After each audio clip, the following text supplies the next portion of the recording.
I started fishing tournaments when I was 10 years old. I fished a trail called Fishers of Men with my dad, and I was 10, so I was in 5th grade, and they shut the program down for the youth part of it, so I didn't have a trail to fish for a full year, and we spent that year looking for another trail that I could fish, and that's when I started fishing Georgia Bass Nation High School. And I'm in my 5th season of that, so I've been fishing for 6 seasons.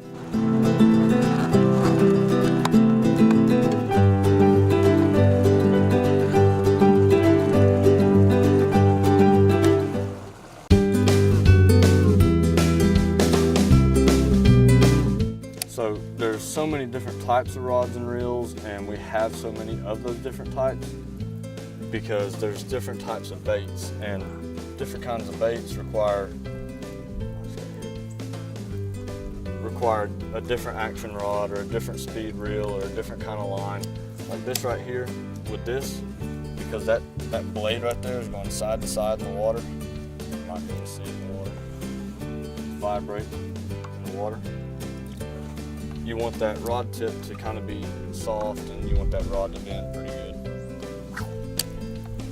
And you want it to have a good backbone, because that weighs half an ounce, and that's heavier than you think it is. When you hear half an ounce, you don't think that's a whole lot of weight, but when you're fishing, that's a pretty heavy lure. And so you use different kinds of rods and different speed gear ratio reels for different kinds of baits.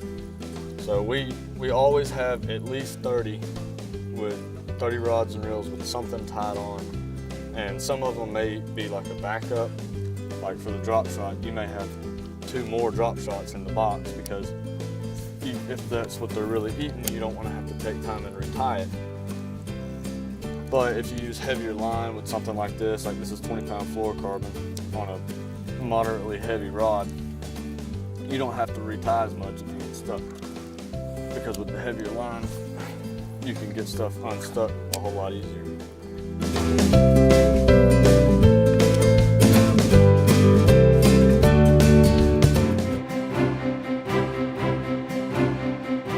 So 3 years ago on my birthday, we were up the river a little ways fishing, and I wanted to go fishing for my birthday, so we did.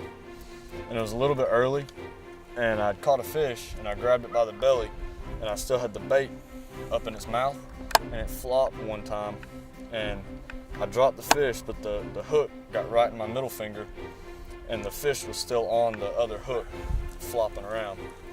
And so we had to go to the ER, because it was buried real good. But after the ER, we went back out fishing, and it was a really good day of fishing that day. There's a lot of benefits to it. I mean, you can still catch fish without it, but if you're just coming in here fishing, you would have no idea that right there is there. Those are big cypress trees, and typically there's fish on them. There's some at the front and some at the back.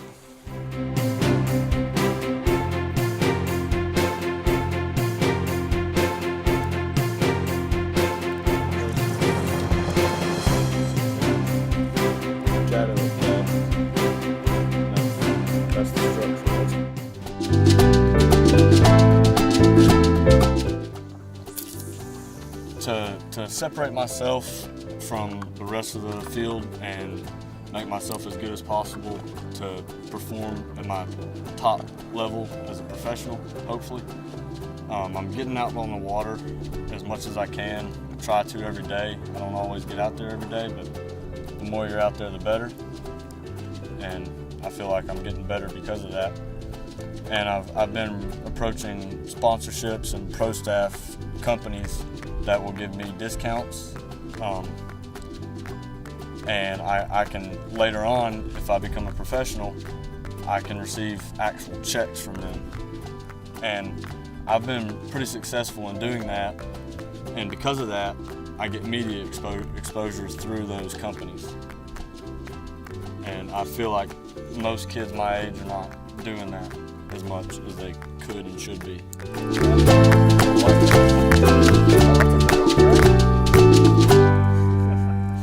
That's a good dinner.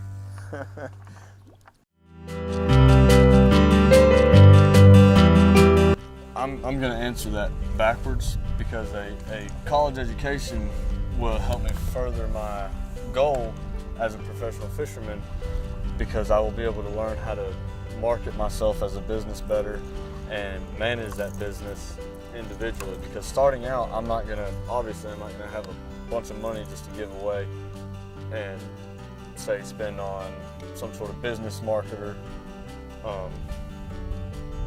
But the college degree will also help me when or if my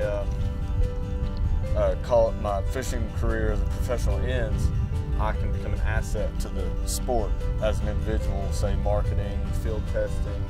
I could even have a TV show if I wanted to, but I have to learn how to market myself and run that business successfully.